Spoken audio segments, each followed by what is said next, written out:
అందరూ చప్పట్ల ద్వారా జై భీమ్, జై భీమ్, జై భీమ్.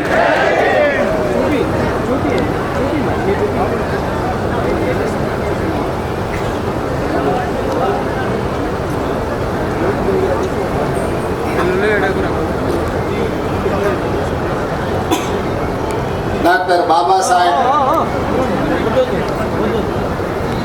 అంబేద్కర్ గారి జయంతి ఉత్సవాల సందర్భంగా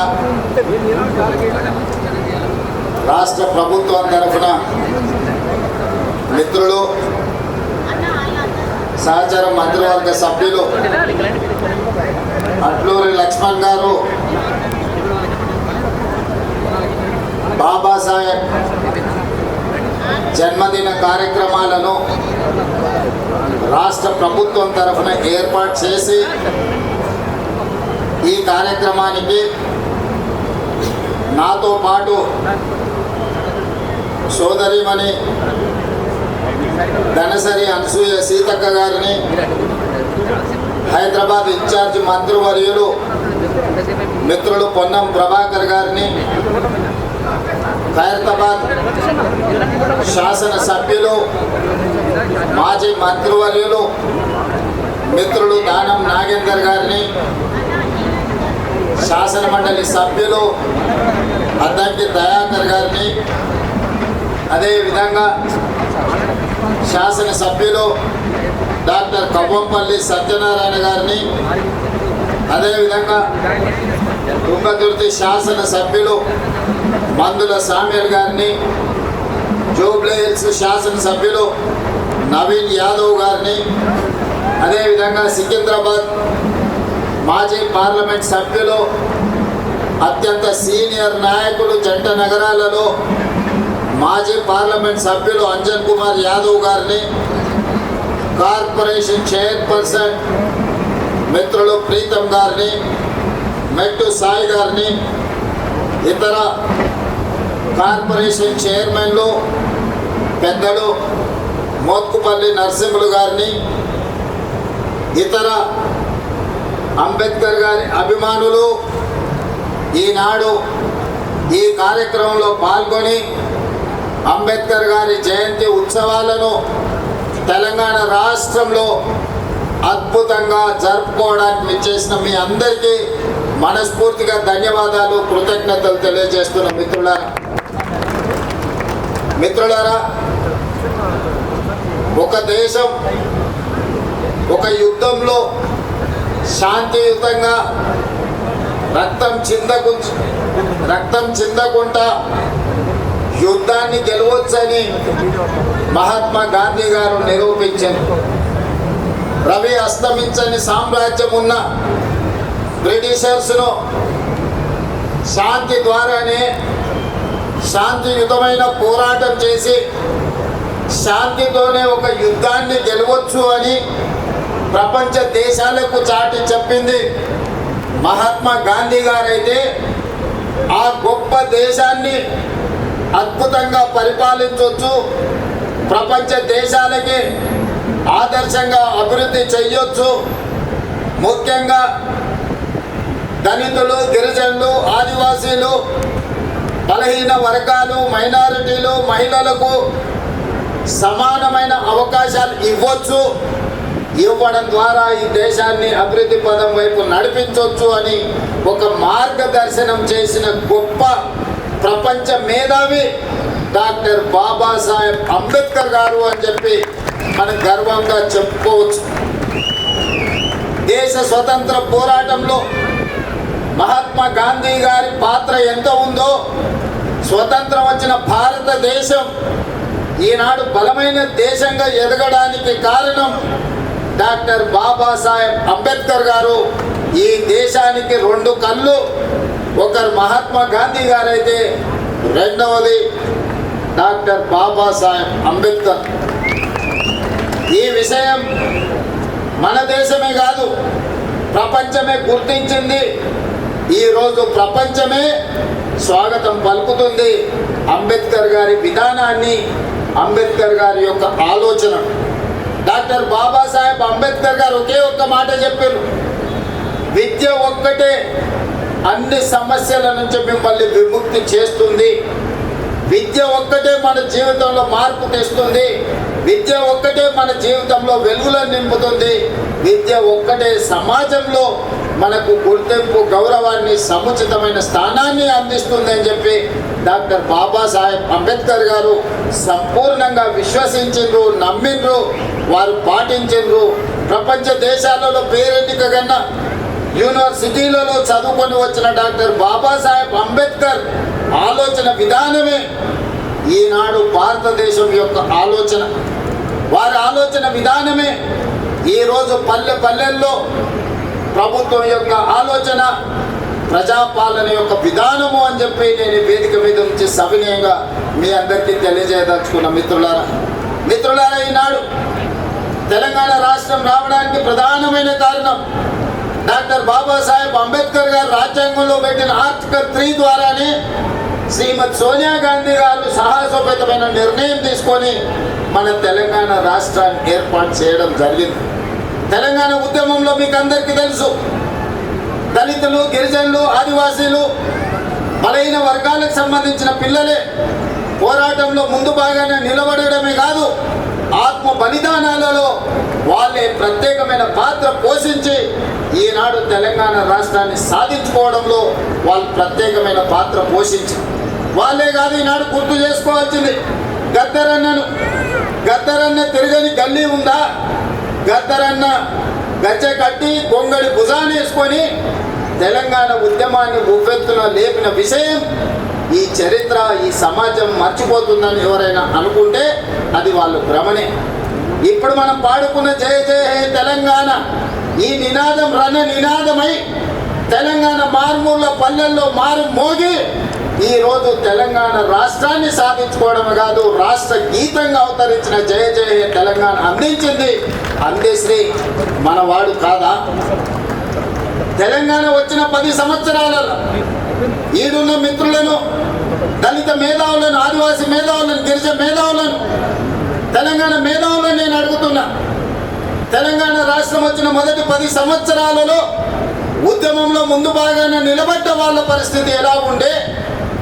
ఉద్యమాన్ని ప్రజలకు చేరవేసి ప్రపంచానికి ఎలుగెత్తి చాటిన గద్దరన్న అందశ్రీల పరిస్థితి ఏ విధంగా ఉంటే మీరు ఒక్కసారి ఆలోచన చెయ్యండి.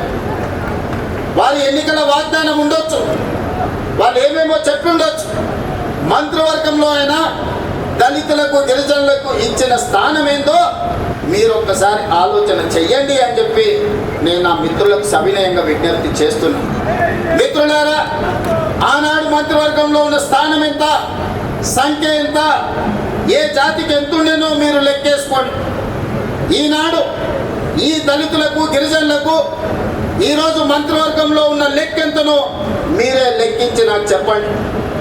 ఇవాళ అసెంబ్లీ స్పీకర్గా గడ్డం ప్రసాద్ కుమార్ గారు, లేకపోతే మంత్రిగా దామోదర్ రాజనరసింహ గారు, మంత్రులుగా మరో మిత్రుడు అట్లూరు లక్ష్మణ్ గారు, వివేక్ వెంకట్ స్వామి గారు, ఇలా చెప్పుకుంటూ పోతే ఇంతమందిని 4 మంత్రులను, ఒక స్పీకర్ను, అదేవిధంగా విప్పులుగా వేముల వీరేశాన్ని, లేకపోతే రామచందర్ నాయక్ను, ఇవాళ మంత్రివర్గంలో మా సీతక్కను, ఇంతమందికి ప్రాతినిధ్యం ఉమ్మడి రాష్ట్రంలోనైనా వచ్చిందా? మీరు ఒక్కసారి ఆలోచన చెయ్యండి. ఇవాళ మిత్రులారా, బట్టి విక్రమార్క గారు మా మిత్రుడు, ఉప ముఖ్యమంత్రిగా సమర్థవంతంగా ఈనాడు పని చేస్తున్నాడు. సిఎల్పి లీడర్గా ఉంటే ఓర్వలేక హోదా తగ్గించి ఆయనను అవమానించే విధంగా అవమానకరంగా సిఎల్పి నాయకుడిగా తొలగించుకున్న చరిత్ర కళ్ళ ముందరనే ఉంది కదా. వారు బడ్జెట్ పెడితే ఆ బడ్జెట్ను అవమానించే విధంగా ఇవాళ మాట్లాడుతున్న వాళ్ళని చూస్తున్నాం కదా. అంటే ఒక దళిత బిడ్డ ఆర్థిక మంత్రిగా ఉండకూడదా? ఒక దళిత బిడ్డ వైద్య ఆరోగ్య శాఖ మంత్రిగా ఉండకూడదా? ఒక దళిత బిడ్డ విద్యుత్ శాఖ మంత్రిగా ఉండకూడదా? మీరు ఒకసారి ఆలోచన చేయండి. ఒక దళిత బిడ్డ స్పీకర్గా వేదిక మీద కూర్చోవద్దా? ఆయనను అధ్యక్ష అని పిలవాల్సి వస్తుందని కొంతమంది సభకే రావడం లేదంటే ఈ దళితుల పట్ల వాళ్ళకు ఉన్న గౌరవం ఏ పార్టీలో మీరు ఒకసారి ఆలోచన చెయ్యండి. అందుకే వాళ్ళని మోసం చేసిన ఏ జాతి అయితే అవమానానికి గురైందో ఆ జాతీయ సభాధ్యక్షుడు హోదాలో కూర్చుంటే ద్రోహం చేసిన వాడు మాట్లాడాలన్నా అధ్యక్ష నాకు మైక్ ఇవ్వాలి అని అడుక్కునే పరిస్థితి ఈరోజు తెలంగాణ రాష్ట్రంలో ప్రజా ప్రభుత్వం కల్పించిందన్న విషయం ఈరోజు మా మిత్రులకు గుర్తు చేయదలుచుకున్నాం. చాలా మంది మా పిల్లలు ఉన్నారు ఇక్కడ ఉస్మానియా యూనివర్సిటీ 110 సంవత్సరాల చరిత్ర ఉన్న ఉస్మానియా యూనివర్సిటీకి ఏ ఒక్క రోజైనా మీ జాతి వాడు 110 ఏళ్ల వైస్ ఛాన్సలర్ అయ్యిందా? మీరు ఒకసారి చెప్పండి. ఇవాళ ఉస్మానియా యూనివర్సిటీ వైస్ ఛాన్సలర్ ఎవరు? అంబేద్కర్ యూనివర్సిటీ వైస్ ఛాన్సలర్ ఎవరు? ఈరోజు ఎలక్షన్ కమిషన్కు ఎవరున్నారో మీరు ఒకసారి ఆలోచన చేయండి. ఈ విధంగా చెప్పుకుంటూ వెళ్తే పబ్లిక్ సర్వీస్ కమిషన్ కావచ్చు, జిల్లాల కలెక్టర్లు కావచ్చు, లేకపోతే ఎడ్యుకేషన్ డిపార్ట్మెంట్ ప్రిన్సిపల్ సెక్రటరీ కావచ్చు, ఇరిగేషన్ డిపార్ట్మెంట్ ప్రిన్సిపల్ సెక్రటరీ కావచ్చు, ఇట్లా నేను అన్ని చదివి ఇప్పించగలను. ఇదంతా ఎలా సాధ్యమైందయా అంటే మీరందరు కష్టపడి, మీరందరు కొట్లాడి, మీరందరూ నిలబడి 2023 డిసెంబర్లో ప్రజా ప్రభుత్వాన్ని మీరు తెచ్చుకున్నారు కాబట్టి ఇవన్నీ సాధ్యమైనవి. ఈనాడు వీళ్ళందరి కళలు నెరవేర్చడానికి సంపూర్ణంగా ప్రయత్నం చేస్తున్నారు. 10 ఏళ్ళు ప్రభుత్వ హాస్టళ్లలో చదువుకునేది ఎవరు? ఎస్సీ, ఎస్టీ, బీసీ మైనారిటీల పిల్లలు. ఎన్నడన్నా డైట్ ఛార్జెస్ పెంచిండ్రా 10 ఏళ్ళల్లో? కాస్మెటిక్ ఛార్జెస్ ఆడపిల్లలకు తల్లిదండ్రుల దగ్గర నగదు లేదు. ఆడపిల్లలకు కనీసం కొడుకోవడానికి సబ్బు బిల్లకు పైసలు ఇవ్వలే ఆ ప్రభుత్వం. ఇవాళ డైట్ ఛార్జెస్ 40%, కాస్మెటిక్ ఛార్జెస్ 200% పెంచి ఈ వర్గాల యొక్క ఆత్మగౌరవాన్ని నిలబెట్టడానికి ప్రయత్నం చేసిన మాట వాస్తవం కాదా? ఇవాళ young India integrated residential school దళితుల దగ్గర, గిరిజనుల దగ్గర, మైనార్టీల దగ్గర, ఉన్నత కులాలకి ఇంకొక దగ్గర రెసిడెన్షియల్ స్కూల్స్ కడితే ఇది కులాల మధ్యన విభజన జరుగుతుంది, సమాజంలో అంతరాలను పెంచుతుందని యంగ్ ఇండియా ఇంటిగ్రేటెడ్ రెసిడెన్షియల్ స్కూళ్ళల్లో ఎస్సీ, ఎస్టీ, బీసీ, మైనారిటీ ఉన్నత వర్గాలను అన్నిటినీ ఒక దగ్గర చదువుకునే విధంగా ఇవాళ 25 ఎకరాలలో కార్పొరేట్ కాలేజీల కంటే అద్భుతంగా ఈరోజు నిర్మాణం చేసి ఒక అద్భుతమైన విద్యను అందించాలని అంబేద్కర్ గారు ఏదైతే ఆలోచన చేసిండో పేదలకు విద్య చేరాలి అనే దాని మీద ఈరోజు ప్రయత్నం చేస్తున్నాం. ఇదే కాదు, ప్రభుత్వ పాఠశాలల్లో పేదలకు నాణ్యమైన విద్య అందడం లేదని ఒక బాధ ఉంది. అందుకే ఈరోజు వాటన్నిటిని ప్రక్షాళన చేసి గతంలో లేని విధానాన్ని నర్సరీ, ఎల్కేజీ, యూకేజీతో పాటు 12th వరకు తెలంగాణ ఇంటిగ్రేటెడ్ స్కూళ్ళని ఈరోజు మనం తెలంగాణ పబ్లిక్ స్కూళ్ళను తీసుకొచ్చి ఈ నిర్లక్ష్యానికి లోనైన సమాజానికి దూరంగా నివసిస్తున్న ఈ బిడ్డల్ని సమాజంలో భాగస్వాములను చేసి విద్యను అందించాలని ఇవాళ తెలంగాణ పబ్లిక్ స్కూల్ విధానాన్ని తీసుకొచ్చినాము. అదే మన పిల్లల యొక్క భవిష్యత్తును మారుస్తుంది. రేపటి తెలంగాణ, రేపటి భారతదేశం యొక్క భవిష్యత్తు ఈ దళితులు, ఈ గిరిజనులు, ఈ ఆదివాసీలు, ఈ బలైన వర్గాల, ఈ మైనారిటీల పిల్లలే ఈ దేశం యొక్క భవిష్యత్తు, ఈ దేశం యొక్క సంపద అని ప్రజాపాలన గుర్తించింది. ప్రభుత్వ పరంగా అన్ని రకాలుగా మిమ్మల్ని ప్రోత్సహించడానికి ప్రయత్నం చేస్తున్నాం. ఈ ప్రయత్నాలన్నీ చేయడం వల్ల గత 10 సంవత్సరాలు జరిగిన పరిపాలన, ఈ 2 సంవత్సరాలు జరిగిన పరిపాలన అంచనా వేసుకొని ప్రజలు మొన్న జరిగిన ఉప ఎన్నికలు కావచ్చు, మున్సిపల్ ఎన్నికలు కావచ్చు, లేకపోతే పంచాయతీ ఎన్నికల్లో కావచ్చు, ఈ పేదలు పట్టం కడితే చూసి ఓర్వలేక ఈరోజు కుట్రలు చేస్తున్నారు, తప్పుడు ప్రచారం చేస్తున్నారు. ఇవాళ 4.5 లక్షల ఇందిరమ్మ ఇల్లు ఇచ్చినాం. నేను అడుగుతున్న వేదిక మీద ఉన్న నాయకుల నుంచి ఇక్కడ ఉన్న పేదవాళ్ళ వరకు ఈ 4.5 లక్షల ఇళ్లల్లో అత్యధిక శాతం దళితులకు, గిరిజనులకు వచ్చిన మాట వాస్తవం కాదా? నియోజకవర్గాల వారికి మీరు లెక్క తీయండి. ఆనాడు డబుల్ బెడ్రూమ్ ఇల్లు అని చెప్పింది, ఎంతమందికి వచ్చినాయో మీరే లెక్క చూసుకోండి. నేను చెప్పదలుచుకోలేదు, మీరే ఆలోచన చేయండి. ఈనాడు ఇందిరమ్మ ఇల్లు అయినా, లేకపోతే ఈనాడు ప్రభుత్వం అమలు చేస్తున్న విద్యా విధానమైనా, అంతెందుకు మేము వచ్చిన తర్వాత 67,000 పైచీలకు ప్రభుత్వ ఉద్యోగాలు, group 1, group 2, group 3, group 4, police department, mental health department, వివిధ శాఖలలో మేము 67,000 ఉద్యోగాలు మేము నియమించినాం. నేను అధికారికంగా ఈరోజు లెక్క చెప్తున్నా. 67,000 ఉద్యోగాలలో 87% ఎంత? 87% ఎస్సీ, ఎస్టీ, బీసీ, మైనారిటీలకు ఉద్యోగాలు వచ్చినాయంటే 50,000 పైగా వర్గాలకు ప్రభుత్వ ఉద్యోగాలు వచ్చినాయి. ఇంతకుముందే మా మిత్రుడు లక్ష్మణ్ చెప్పాడు, గ్రూప్ 1 రిజల్ట్లో మా పిల్లలకు చాలా ఉద్యోగాలు వచ్చినాయి. ఈరోజు రాజీవ్ గాంధీ సివిల్స్ కోసం ఈరోజు పరీక్షలు రాస్తున్న పిల్లలకు మనం ఆర్థిక సహాయాన్ని సింగరేణి నుంచి అందిస్తే ఈరోజు ఈ ఎస్సీ ఎస్టీల పిల్లలు అత్యధికంగా ఐఏఎస్లలో ఈరోజు సెలెక్ట్ అయ్యింది. అందుకే మిత్రులారా, ఈరోజు ఈ విధంగా పరిపాలనను చక్కబెడుతూ గతంలో చేసిన అప్పులను తప్పులను సరిదిద్దుకుంటూ ఈరోజు ముందుకెళ్ళే ప్రయత్నం చేస్తున్నాం. పనిలో భాగంగా నిరంతరం మేము పనిచేస్తుంటే కొంతమంది వెనక నుంచి కుట్రలు చేస్తున్నారు, గోతులు తవ్వుతున్నారు. గోతులు తవ్వేటోళ్ళను అదే గోతిలో పాతి పెట్టే బాధ్యత మీరు తీసుకోవాలి మిత్రులారా. ముందర నేను చూసుకుంటా, వెనకంగా ఎవడైతే గోతి తవ్వుతాడో వాళ్ళ సంగతి మీరు చూసుకోవాలి. మా నరసింహులనే ఎప్పుడు మేము ఉండమా నీకు ఎందుకు నడుపు అని. మరి మా నరసింహులన్న మాట మీద వెనకంగా గోతులు తవ్వేటోళ్ళను, నక్క చిత్తులను, నల్లి కుట్లోళ్ళను మీరే ఏదో ఒకటి చెయ్యాలి. మీరు చేయకపోతే నష్టం జరుగుతుంది. ఎందుకనంటే ఒక మంచి లక్ష్యంతో, ఒక మంచి టీంతో బట్టి విక్రమార్క గారు కావచ్చు, మా సీతక్క కావచ్చు, దామన్న కావచ్చు, లక్ష్మణ్ కావచ్చు, ప్రసాద్ కుమార్ గారు కావచ్చు, ఇలా చెప్పుకుంటే వెళ్తే పొన్నం ప్రభాకర్ గారు కావచ్చు, అన్ని వర్గాలకు మంత్రివర్గంలో అవకాశం కల్పించి అన్ని వర్గాల యొక్క ఆలోచనను తీసుకొని అన్ని వర్గాలకు సంక్షేమాన్ని అభివృద్ధిని అందజేయాలని ఈనాడు మా ప్రభుత్వం ప్రయత్నం చేస్తుంది. 10 ఏళ్ళ విధ్వంసం 100 ఏళ్ళ నష్టానికి దారితీసింది. దాన్ని ఇలా సరిదిద్దుకుంటూ చక్కదిద్దుకుంటూ ఆనాడు చేసిన అప్పులను చెల్లించుకుంటూ తప్పులను సవరించుకుంటూ ఈనాడు పరిపాలన జరుగుతుంది. మీ అందరికీ తెలుసు, 10 ఏళ్ళల్లో ఆ గొప్ప గొప్ప ఉపన్యాసాలు ఇచ్చే నాయకులు ఎన్నిసార్లు అంబేద్కర్ గారి జయంతికో వర్ధంతికో హాజరైనో మీరే లెక్కేసుకోండి. ఇంతకంటే లెక్క అవసరం లేదు, ఇంకా వేరే లెక్క అవసరం లేదు. ఇది ఒక్క లెక్క చూసుకోండి, మీ పట్ల వాళ్ళకున్న అభిమానం ఏందో, ఆలోచన ఏందో. అందుకే మిత్రులారా, ఈ ప్రభుత్వం మనది. ఇది ప్రజల కోసం అందిస్తున్న ప్రజాపాలన. ఈ ప్రజాపాలనను కాపాడుకునే బాధ్యత మనది, ప్రజాస్వామ్యాన్ని కాపాడుకునే బాధ్యత మనది. అందుకే ఇవాళ కేంద్ర ప్రభుత్వం మహిళా రిజర్వేషన్ల గురించి, నియోజకవర్గాల పునర్విభజన గురించి, సీట్ల పెంపు గురించి కలగాపులగం చేసి మాట్లాడుతున్నారు. మహిళలకు మీరేం చేసిందని మమ్మల్ని సవాల్ విసురుతున్నారు. నేను ఒక్క మాట చెప్పదలుచుకున్నాను. ప్రపంచంలో చాలా దేశాలలో మహిళలకు ఓటు హక్కు లేనప్పుడు పురుషులతో పాటు సమానంగా డాక్టర్ బాబాసాహెబ్ అంబేద్కర్ గారు మహిళలకు ఓటు హక్కు ఇచ్చి ఈ ప్రభుత్వాన్ని ఎన్నుకునే అధికారాన్ని ఆడబిడ్డల చేతుల్లో పెట్టాడు. మహిళలకు మన దేశంలో పురుషులతో సమానంగా డాక్టర్ బాబాసాహెబ్ అంబేద్కర్ గారు ఓటు హక్కు ఇచ్చే వరకు చాలా దేశాలలో మహిళలకు ఓటు హక్కు లేదు. మహిళలు బయటికి వచ్చి బహిరంగంగా తిరిగే పరిస్థితి లేని రోజు.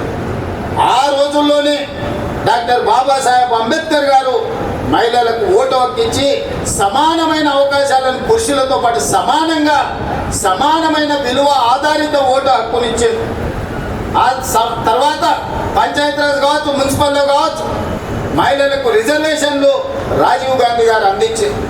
చట్టసభలలో, అసెంబ్లీలో, పార్లమెంటులో సోనియా గాంధీ గారు మహిళలకు రిజర్వేషన్లు ఇవ్వాలి అని 33% ఇవ్వాలని బిల్లును పాస్ చేసి రాజ్యసభలో. కానీ లోక్సభలో కొన్ని రాజకీయ పార్టీలు అడ్డుకున్నారు. సంతోషం, ఇవాళ మీరు మహిళా రిజర్వేషన్లు అమలు చేస్తామంటారు. మహిళా రిజర్వేషన్ల అమలు ముసుగులో దక్షిణాది రాష్ట్రాలకు అన్యాయం చేసే ప్రక్రియ చేపడుతుంది. మొదట జనాభా అన్నారు. జనాభా లెక్కలేస్తే దక్షిణ భారతదేశంలో కుటుంబ నియంత్రణ పాటించడం వల్ల, అభివృద్ధి పదం వైపు రాష్ట్రాలు నడిపించడం వల్ల జనాభా తగ్గిపోయి సీట్లన్నీ కోల్పోయే పరిస్థితి వచ్చింది.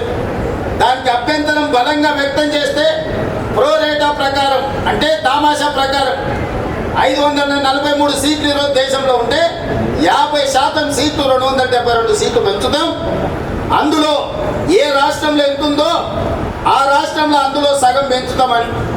ఉదాహరణ, కేరళలో 20 సీట్లు ఉన్నాయి, వాటిని 30 చేస్తామని 50% పెంచి. ఉత్తరప్రదేశ్లో 80 సీట్లు ఉన్నాయి, వాళ్ళకు 120 చేస్తామని. ఇవాళ కేరళకు 20, ఉత్తరప్రదేశ్కి 80. ఈ రెండింటి మధ్యలో తారతమ్యం 60 సీట్లు మాత్రమే. రేపు కేరళ 30 అయ్యి ఉత్తరప్రదేశ్ 120 అయితే ఈ అంతరం 60 నుంచి 90కి పెరుగుద్ది. రాజకీయాలలో ఒక్కొక్క ఓటుకు ఎంత విలువ ఉందో వాజ్పేయి సర్కార్ కూలినప్పుడు తెచ్చింది కదా కేంద్ర ప్రభుత్వంలో. ఒక్క రాష్ట్రంలోనే ఉత్తర భారతంలో 30 సీట్లు పెరిగితే మరి అక్కడున్న దళితులకు గిరిజనులకు రిజర్వేషన్లు పెరగవచ్చు. ఇది కాదంటలే. సీట్లు దక్కడం వల్ల దక్షిణాది రాష్ట్రాలలో ఉన్న దళితులకు గిరిజనులకు మహిళలకు నష్టం జరుగుతలేదా? ఇవాళ తెలంగాణలో 17 సీట్లుంటే 2 ఎస్టీలకు ఉన్నాయి, 3 ఎస్సీలకు ఉన్నాయి. ఇవి 30 సీట్లు అయితే ఎస్సీలకు 6 అవుతాయి, ఎస్టీలకు 4 అవుతాయి. కానీ అదే 25 అయితే ఇందులో తగ్గుతాయి. ఈ చిన్న లెక్క కేంద్ర ప్రభుత్వంలో మంత్రులుగా ఉన్న తెలంగాణ రాష్ట్రం నుంచి ప్రాతినిధ్యం వహిస్తున్న వాళ్ళకు లెక్క తెలుస్తలేదా? ఏ లెక్కన మా కోటాను దక్కిస్తారు? కేంద్ర ప్రభుత్వం ఇచ్చిన ఆదేశాలను అమలు చేసినందుకు, జనాభా నియంత్రణ పాటించినందుకు, ప్రభుత్వం చెప్పిన మాట విన్నందుకు దక్షిణాది రాష్ట్రాలలో ఉన్న దళితులను గిరిజనులను మహిళలకు నష్టం చేస్తారా మీరు అని నేను అడగదలుచుకున్నాను. ఇవాళ ఈ ప్రాంతంలో ఎన్ని సీట్లు పెరిగితే మీ జనాభా నిష్పత్తి ప్రకారం మీకు అన్ని సీట్లు పెరుగుతాయి. ఎన్ని సీట్లు తగ్గితే అన్ని సీట్లు దళితుల గిరిజనులకు ఆటోమేటిక్గా తగ్గుతాయి, మహిళలకు ఆటోమేటిక్గా తగ్గుతాయి. ఇలా 17 సీట్లను 10 చేస్తే 1 ఎస్టీకి వస్తుంది, 2 ఎస్సీలకు వస్తాయి. అదే 17 సీట్లను 30 చేస్తే 4 ఎస్టీలకు వస్తాయి, 6 ఎస్సీలకు వస్తాయి. సీట్లు పెంచడం ద్వారా ఎస్సీ ఎస్టీ మహిళల కోటా పెంచుకోవాలన్నా దక్షిణాది రాష్ట్రాలకు అన్యాయం చేసి నరేంద్ర మోడీ గారు ఆయన ప్రాతినిధ్యం వహిస్తున్న గుజరాత్కో, ఆయన ప్రాతినిధ్యం వహిస్తున్న ఉత్తరప్రదేశ్కో సీట్లు పెంచుకుంటుంటే చూసుకుంటూ కూర్చుందామా? ఇది మన ప్రాంతానికి తీరని నష్టం జరుగుతుంది. అందుకే ఈ అంశాలను లేవనెత్తిన మిత్రులారా, సంఘాలందరూ కూడా సమాలోచన చేయండి, మేధావులందరూ ఆలోచన చేయండి. మన దక్షిణాది రాష్ట్రాలలో సీట్లు ఎన్ని పెరిగితే అన్ని దళితులకు గిరిజనులకు మహిళలకు సీట్లు పెరుగుతాయి. మనం సీట్లు పెంచుకోవడానికి అంబేద్కర్ గారే చెప్పారు, మా దళిత సోదరులు చెప్పారు, రాజ్యాధికారమే అంతిమ లక్ష్యం అని. ఆ రాజ్యాధికారం సాధించాలి అంటే ఆ సీట్లు మనకు కేటాయించాలి. ఆ సీట్లలో మనం ఎన్నికై చట్టసభలకు పోవాలి. అప్పుడే మన హక్కుల గురించి మనం మాట్లాడతాం, మన హక్కుల గురించి మనం కొట్లాడతాం. కాబట్టి ఈనాడు ఏదైతే రాజకీయ కుట్ర జరుగుతుందో, మహిళా రిజర్వేషన్ చేయాలంటే మాకు ఎవరికి అభ్యంతరం లేదు. 543లో 33%, 181 సీట్లు. ఎల్లుండి పొద్దున్నే మహిళలకు పార్లమెంట్లో రిజర్వేషన్ అయ్యింది. అది అమలైన మళ్ళీ తెల్లారే 119 సీట్లు ఉన్న తెలంగాణలో 40 సీట్లకు ఆడబిడ్డలకు తెల్లారే అసెంబ్లీలో బిల్లు పాస్ చేసి మీ అందరికి ఆడబిడ్డలకు సీట్ ఇచ్చే బాధ్యత నాది. చెప్పిన మాట మీద నిలబడే ప్రభుత్వం ఈనాడు ఉంది. వర్గీకరణ చేస్తామని చెప్పినాం కదా, ఈ దేశంలో ఒక్కడైనా చేసినా వర్గీకరణ చేసి చూపించిన రాష్ట్రం తెలంగాణ రాష్ట్రం కాదా? ఈ వేదిక మీద మిత్రులు లేరా? మీకు అందరూ చూడలేదా? కులగణన చేస్తామని చెప్పినాం కదా. జనగణనతో పాటు భారతదేశంలో ఏకైక రాష్ట్రం తెలంగాణ రాష్ట్రం. జనగణనలో కులగణన చేసినాం. సజీవ సాక్షి పొన్నం ప్రభాకర్ గారు దీన్ని బాధ్యత వహించిన మంత్రి ఇక్కడ లేడా? వర్గీకరణ జటిలమైంది అన్ని రాష్ట్రాలలో. వర్గీకరణ ముందుకు జరగలేదు. ఈ రాష్ట్రంలో మనం పంచాయతీ పెంచి శాశ్వతంగా మీ మధ్యలో ఒక మిత్రత్వాన్ని పెంపొందించడానికి ఒక పరిష్కారం చూపించాం. తాత్కాలికంగా కొంత బాధ ఉన్నా దీర్ఘకాలికంగా మీ మధ్యలో భిన్నాభిప్రాయాలు లేని పరిస్థితిని ఈరోజు మనం కల్పించుకున్నాం. జనగణనలో కూడా కులగణన చేసి బలహీన వర్గాల లెక్క తెచ్చిన ఇవాళ 56.33% తెలంగాణ రాష్ట్రంలో బలహీన వర్గాలు నేను లెక్క తెచ్చిన ఏకైక రాష్ట్రం తెలంగాణ రాష్ట్రం. అందుకే మిత్రులారా, మంచి పనికి మా ప్రభుత్వం ముందలుంటుంది. మంచి పనికి మీరు ఎప్పుడు పెంచినా వచ్చే బాధ్యత నాది. ఈరోజు మిమ్మల్ని అందరినీ మనమందరం కలిసి ఎదుగుదాం. నేనొక్కని ఏదో అయితే ఈ సమాజానికి సరిపోదు. నాతో పాటు మీరందరూ సమానంగా, నాకు పక్కన లక్ష్మణ్, ఇంకో పక్కన సీతక్క, ఇంకో పక్కన కవంపల్లి సత్యనారాయణ, ఆ పక్కన అద్దంకి దయాకర్ కూర్చున్నప్పుడే నాకు గౌరవం పెరుగుతుంది, ఆ కుర్చీకి గౌరవం పెరుగుతుంది. సమాజంలో మీకందరికీ నమ్మకం, విశ్వాసం వస్తుంది ఈ ప్రభుత్వాల మీద. ఆ తాపత్రయంతోనే, ఆలోచనతోనే ఈనాడు మా ప్రభుత్వం పనిచేస్తుంది. ఈ ప్రభుత్వం మీది, మీ ప్రభుత్వాన్ని కాపాడుకునే బాధ్యత కూడా మీదే.